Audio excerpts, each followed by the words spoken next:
Hey friends, welcome back to another soup and bread of the week video. Today I'm going to be making a creamy sausage soup and to go with it some pesto pull-apart rolls. I'm going to get my soup going first, so let's go over the ingredients real quick. Here is my 2 pounds of sausage. I just whipped this up with a pound of ground pork and a pound of ground chicken. And the spices that I used here are my favorite sausage seasoning spices. 1 teaspoon of salt, and I did use the hickory smoked salt from Redmond. 1 teaspoon of black pepper, 1/2 teaspoon granulated onion, 1/2 teaspoon of granulated garlic, 2 teaspoons of whole fennel seeds, 1 teaspoon of dried thyme, 1 teaspoon of ground sage, and 2 tablespoons of Frank's Red Hot sauce. The Frank's Red Hot sauce is my secret ingredient in my sausage that I think really makes it delicious.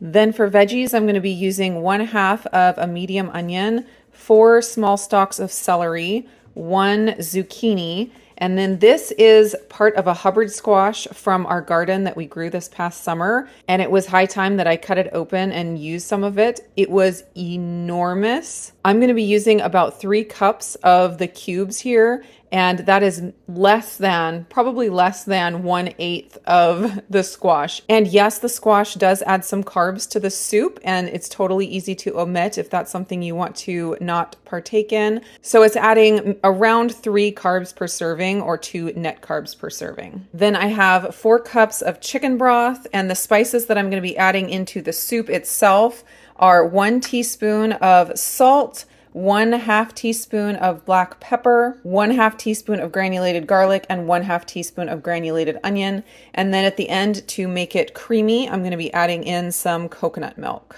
I'm going to be using my Precision Instant Dutch oven to cook the soup today, but the recipe would be really easy to do on the stove. It would also be really easy to modify for cooking under pressure in a regular Instant Pot. So I'm going to go ahead and turn it on sear saute and let it start preheating. My Dutch oven is preheated, and I'm not adding any cooking oil or fat to the pot because the ground pork has a lot of fat in it and it'll render out pretty fast. So I'm going to dump in my sausage and start letting that brown. So the meat is no longer pink, and I'm just going to try to push it to the side and saute up my onions and my celery. If you have a really fatty pork, you might want to drain the excess drippings. But this, the pork and the chicken, it wasn't that fatty, so there's really not a lot excess. So I'm just going to leave what I have here so I can saute my veggies in it. The veggies are softened, so I'm going to add in the seasonings for the soup and the 4 cups of broth and just get that stirred up a little bit. So I am not adding in these veggies at this point yet because I don't want them to become complete mush in the soup. I want this to cook down a little bit, get the onions and the celery really soft, get the meat a little bit more tender, although it doesn't take much to get ground meat tender. I'm going to turn the temperature down to 300 degrees and let this simmer probably until I finish my pull-apart rolls. And then at that point, I will throw in the other veggies and then just watch it and check the veggies and cook it just until those are tender to my liking. Gonna turn off the sear saute and then we'll go to manual mode number 2. And we'll go down to, let's see, temp, there we go, temp, down to 300 and time. I'll just put it on an hour. And we'll see where we're at that point. Now onto the pesto pull-apart rolls. I'm going to do a really simple olive oil roll recipe. I'm not even doing the yeast and the honey at the beginning. That's optional always. So if you want to add it to this recipe, you totally can. I'm just going to keep it real simple today. So I have 1 1/4 cups of water. And then I'm going to be using my bun base. 140 grams of this is enough for one recipe. And in there is egg white powder, gelatin, allulose, a little bit of arrowroot starch, cream of tartar, and salt. And then after those 2 things whip up, I'll be adding in my olive oil powder, This is keto super powder that is a combination of olive oil powder and acacia fiber. And as always, I will put down in the recipe the substitutions you can use if you don't have this or don't want to purchase it. And then in the middle of cooking time, I am going to be putting the pesto onto the rolls. So this is a basil pesto that I found that doesn't have any seed oils. It's 100% olive oil. And the other special thing about this is that it's dairy free. I'm not eating dairy right now, but you could totally use a pesto that has Parmesan cheese in it. And then I'm also going to be using a little bit of olive oil to kind of thin this down so that I can pour the pesto and olive oil mixture over the rolls. First thing I'm going to do is add my 1 1/4 cups of water to the bowl, and then throw in my 140 grams of bun base. And as always, I will have the individual ingredients listed for the bun base in the recipe, so that if you're not using the pre-mixed bun base, you can still make the recipe with the individual ingredients. I'm just getting the mixture moistened up a little bit before I start the mixer, just to make sure it doesn't stick to the sides too bad. I'm going to start the speed out on low and gradually move it up to high. And then once I get to high speed, I will blend it for 3 to 5 minutes until I get a good consistency.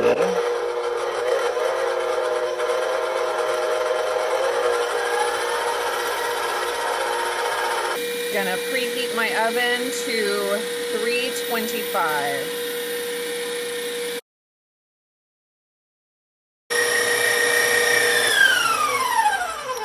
Took about 4 minutes today to get to a good shaving cream-like consistency. I'm gonna add in my 6 tablespoons of keto super powder, and that is 36 grams. And just mix that on low until it's mixed but not whipped.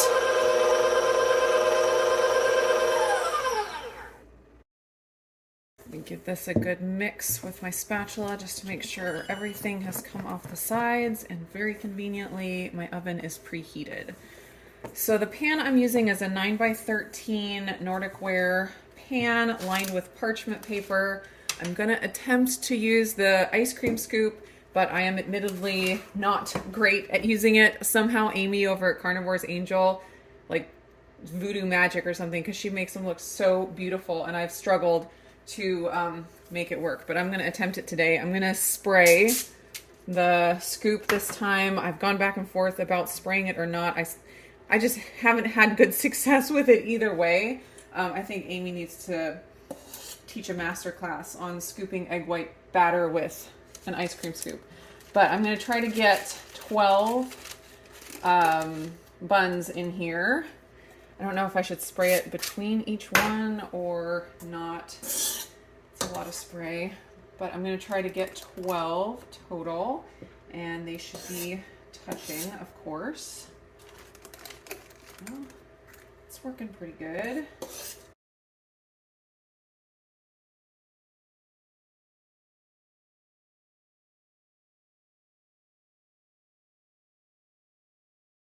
All right, they don't look very pretty, but I'm going to throw them in the oven. And I am going to cook them for 20 minutes. And then I'm going to put the pesto on and then probably cook them for another 10 minutes. I don't want to cook them for a super long time with the pesto on them, because I don't want the pesto to get, brown and crispy. I want it to stay pretty green. So I'm going to try to put it on right towards the end and just let it cook with the pesto for a few minutes. While the rolls are cooking, I'm getting my pesto and my olive oil ready for when it's time to brush that on. I have about half a cup of pesto here, and I think I'm just gonna add 1 tablespoon of olive oil. That's just to thin it down a little bit so it can kind of pour over the rolls a little bit easier. I think that'll probably be enough. And I'm just going to have this set aside until it's time. The soup has been simmering for a little over 30 minutes, and the veggies are completely tender. And so I'm going to go ahead and add in the other veggies, the squash and the zucchini. And I will just be checking this periodically until the veggies are cooked to my liking. And then at that point, I'll stir in the coconut milk and the soup will be ready. And conveniently, it's going to be ready right at about the same time as the pull-apart rolls are ready. The broth has reduced a bit, and I think I'm going to go ahead and add maybe a cup of water just to make sure that the veggies have enough liquid in here so that they can get nice and tender. So when I write out the recipe, I will increase the broth measurement to 5 cups from 4 cups. So hopefully that doesn't cause too many people too much confusion. I ended up letting these go for 25 minutes, and then I'll see how long it takes to get all the way done. They're actually pretty close to done, so I'm thinking 5 or 10 minutes longer. I'm just gonna drizzle and brush the pesto all over the top here before I add it back in. These would be incredible with some shredded Parmesan cheese on top as well. Get that gooey, stretchy cheese on top. Oh my gosh, that would be amazing.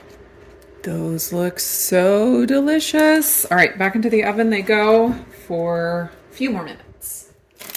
All right, look at how delicious these look. And they smell amazing. I am going to pull them out of the pan because I have the parchment paper. It makes it very easy. And I'm just going to put them on here so they'll be easier to pull apart when it's time. I'll throw that there. I'll let it cool a little bit more before I take the parchment paper off the sides. So the squash is fork tender now, which is how I want it. So I'm going to say the soup is ready. I'm going to turn off the heat. It cooked for about 30 minutes before I added the squash and zucchini, and then 30 minutes after I added it. So a 1 hour cook time total. So I'm going to go ahead and add in my half a cup of coconut milk to make this creamy. Of course, if you do dairy, you could add in heavy cream or half and half or something else like that. I just think it adds a lot to the texture of the soup and the flavor to have that little bit of creaminess. I'm going to give this a little taste just to make sure it doesn't need anything else. So good. That is very hearty and good, and all the spices from the sausage, the different herbs, it's very, very good. Let's check these pull-apart rolls out, see how they are.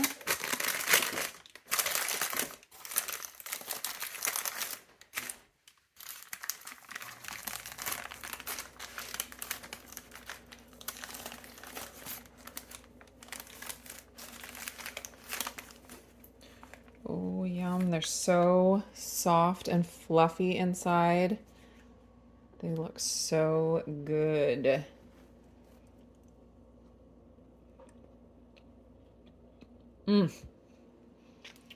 Very delicious. There's so much flavor in the pesto. That's part of the reason why I decided not to do the yeast in the rolls, just to keep it simple. And I knew that the flavor of the pesto would kind of overpower anything. But these turned out great. You can see these are very doughy. They just like melt in your mouth. They're so good.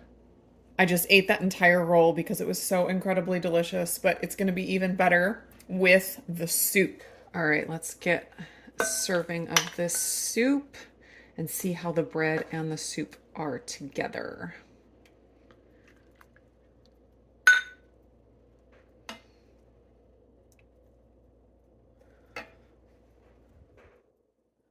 Yum. Let's get a little taste of these together. Oh, it's so good. Soup and bread, the combination, it just never gets old. Oh, absolutely delicious. So episode 5 of Soup and Bread of the Week is in the books. I hope you guys enjoyed the video. I will have the links to the recipes down in the description below. If you have any brilliant ideas for soups or ways I could make egg white bread for these videos, let me know down in the comments. I would love to get some ideas from you guys. I hope you are all doing great, and I will see you again in another video. So the soup? Yes, you can. Yeah, let me get it for you in just a second. I like soup. Oh, you do? Yeah. What's your favorite kind of soup? Yeah. What's your favorite kind of soup? Maybe regular. Regular soup? Yeah. Oh, okay.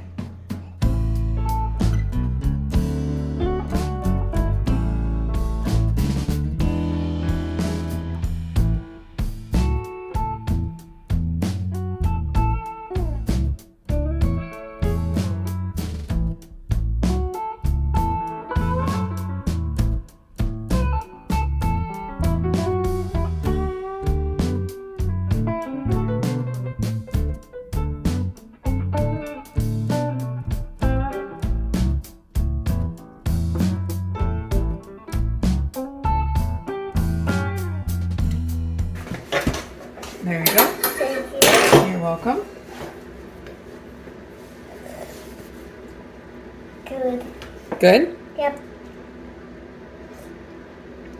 I give it a lot. You give it how many? Lot. How many is a lot? This. 10? Yeah. You give it 10 out of 10? Yeah. Wow, you must really like it. Yep. Oh, good. What's that? There's sausage. Do you like the orange squash? Yeah. I didn't make. What? What did it make? Cooked squash. Can you try some of the orange squash? See if you think it's good. I'm like this. You can use your fork if you need to. I can use my fork. Yeah. Good idea. I'm like. Good. So good. So good? No. All right, what about the green thing in there? Do you know what that is? No. It's a zucchini. You want to try it?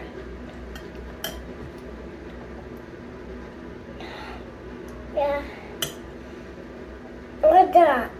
It's a zucchini. It's good too. It's good too. Wow, you just like all of it. What's your favorite part? This. The meat and the broth? Yeah. Oh, good.